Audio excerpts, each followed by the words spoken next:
Combustion has always been one of the most basic, common, and fascinating chemical reactions to occur, naturally and artificially.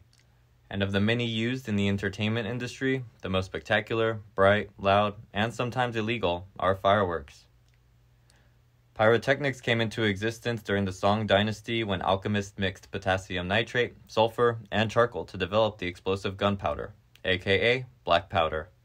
Fireworks eventually made their way to Europe in the 13th century and were widely used for religious festivals and public entertainment by the 15th century. Today, black powder is used all over the globe for both small and major events and other activities. Combustion, from a chemistry perspective, is a rapid chemical combination of a substance with oxygen involving the production of heat and light. The three ingredients necessary for combustion are fuel, an oxidizing agent such as air, and an ignition source, heat. This exothermic reaction usually feeds back heat to the reactants, enhancing the rate of combustion. This equation summarizes the combustion of black powder, though in reality it does not take place as a single reaction. When heated, the sulfur ignites first, which in turn burns the charcoal fuel, raising the temperature to the point at which it tears the nitrate molecules apart, releasing the oxygen which aids the combustion. CO2 and water are common products of combustion. Aside from black powder, other components are required. Often a binder is used to hold the ingredients together, such as dextrin. This can also reduce sensitivity to shock during manufacture and transport.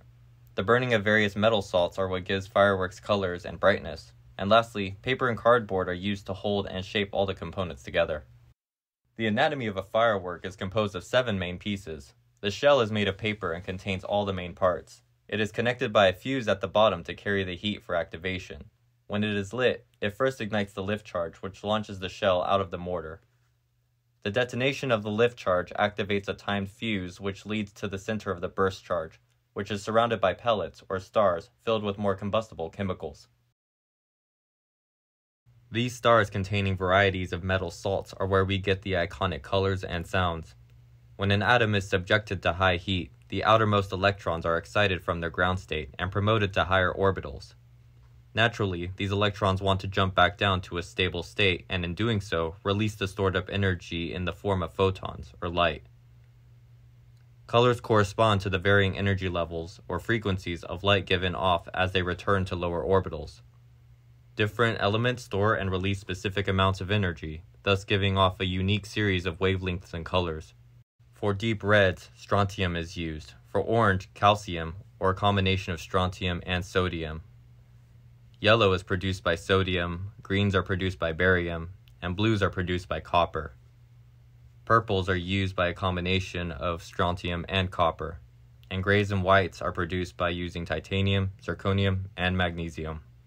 For centuries, fireworks have been terrorizing house pets and awing millions of people around the world.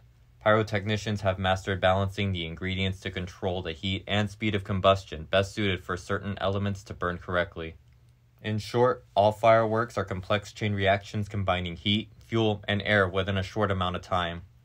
This results in a high release of kinetic, thermal, and acoustic energy as well as chemical products, and it is the cooling of these metallic products which produce distinctive colors and sounds.